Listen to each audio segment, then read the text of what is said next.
Hi, everybody. It's me, Angel Benton, and it is time for another edition of Angel Sudsy Recap, where we delve into the worlds of daytime television and do a few reality shows on the side. I'm like overcome with spittle. It's really crazy. Sorry. Okay. You know how when some people get cotton mouth and their mouth gets really dry? I'm totally the opposite of that. I get like spitty, slobbery mouth. I don't know why. So just want to apologize for that. Because I'm sure you all have a nice view inside my mouth and you can see all that spit.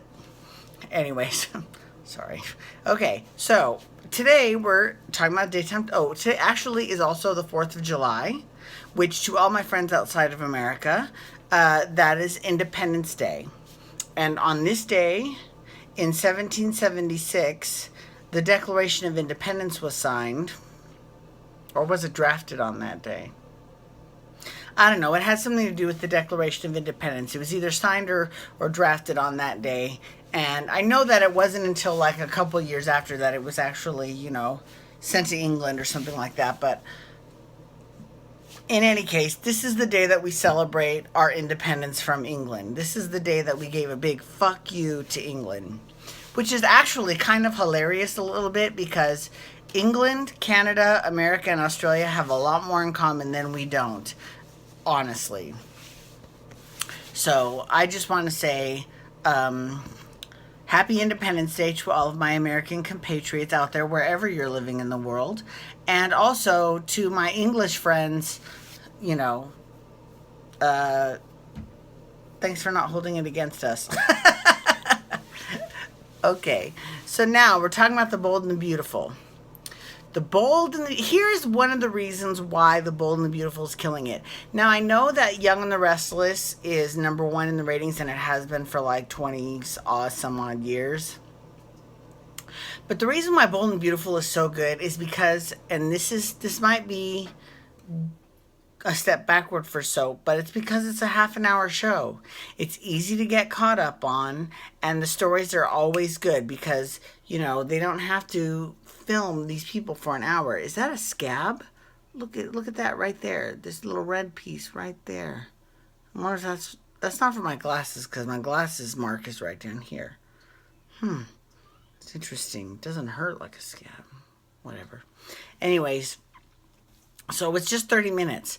So I know that a lot of those soaps that are on the air now, like General Hospital, Days of Our Lives, they all started out as 30-minute soaps. But then later they were expanded to an hour. But that was back in the glory days of soaps. I say that if they have to, I would rather see a show be taken from 60 minutes to 30 minutes than taken off the air completely. And who knows, that might actually free up some time for reshots or for rehearsal, or maybe even give them some little extra money for location shoots. That might be a way to actually help save the soap opera community. Or they could just completely put the shows online. And there's a lot of shows that are online. In fact, there's a new show called Dropping the Soap with Nadia Bjorlin in it. So she's on Days of Our Lives. She plays Chloe Lane. I might be checking that out, but I don't know. We'll see. Okay, so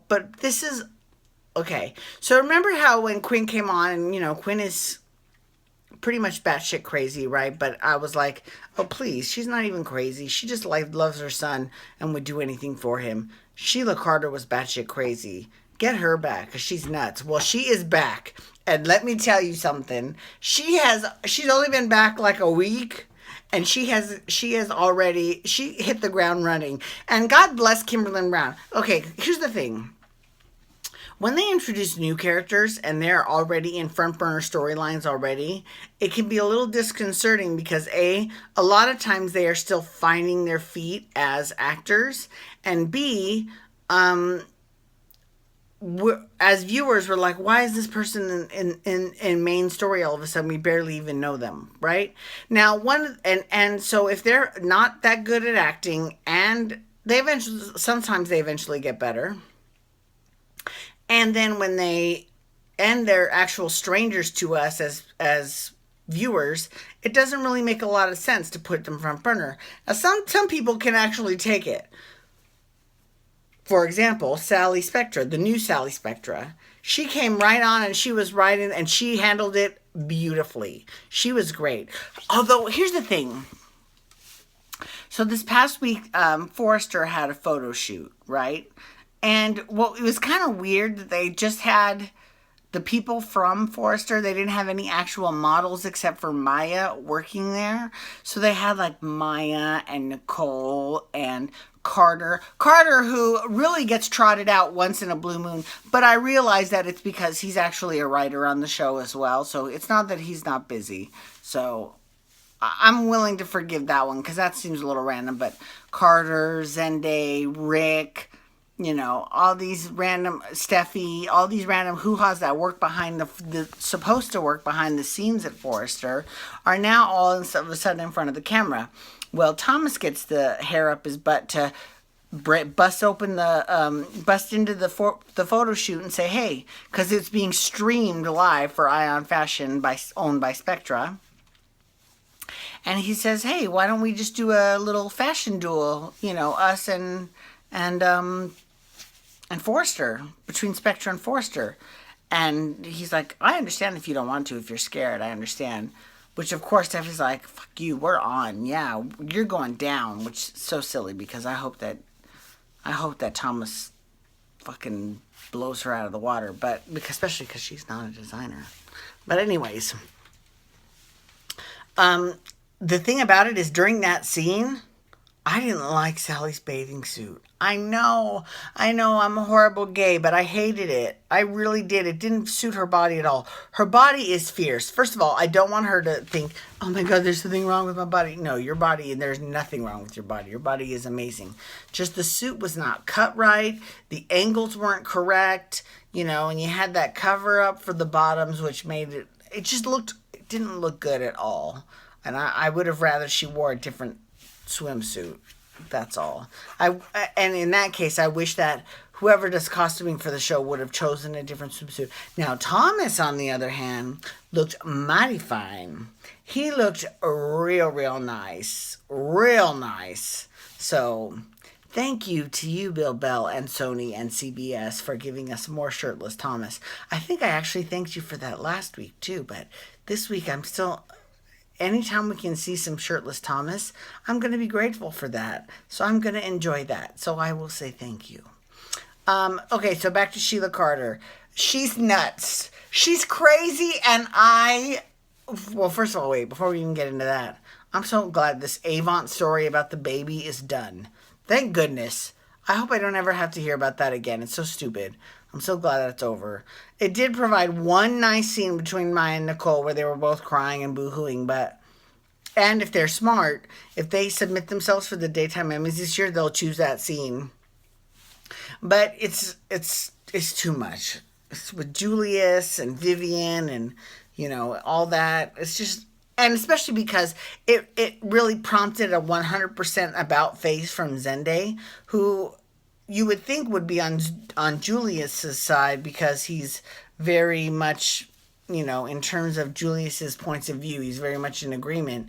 But in this case, he wasn't. And so he was like, he started this whole long speech about his mother and his parents and blah, blah, blah. Really? Girl, get the fuck out of here. I don't really care.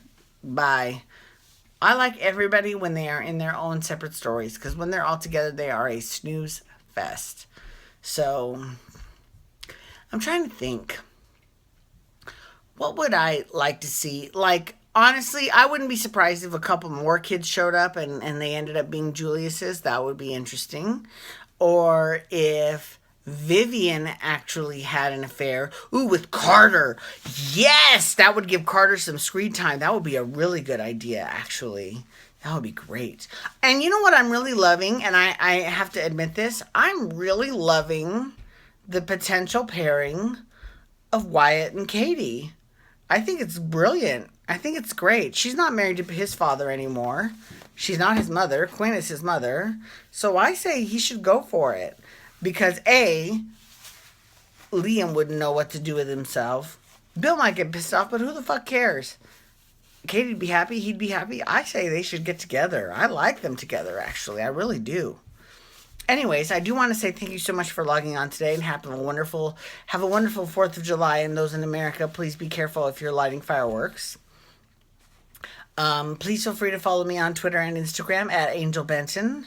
You can hashtag Bold and Beautiful to talk Bold and Beautiful, or you can hashtag Below Deck Med to talk Below Deck Med, which I'm doing tomorrow. But here's the thing about, no. Wait a minute. Tomorrow's Wednesday. Tomorrow I'm talking the Real Housewives of New York City. I'm talking about them tomorrow. So you can hashtag RHONY or Real Housewife shit. So I do want to apologize for that. Anyways, you can also hit that little subscribe button on my YouTube channel, and you'll get these videos sent to your inbox every single day.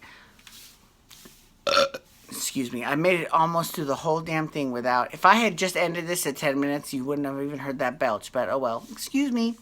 Have a great night, everyone. Have a wonderful 4th of July. Peace out. Wubba, wubba, wubba.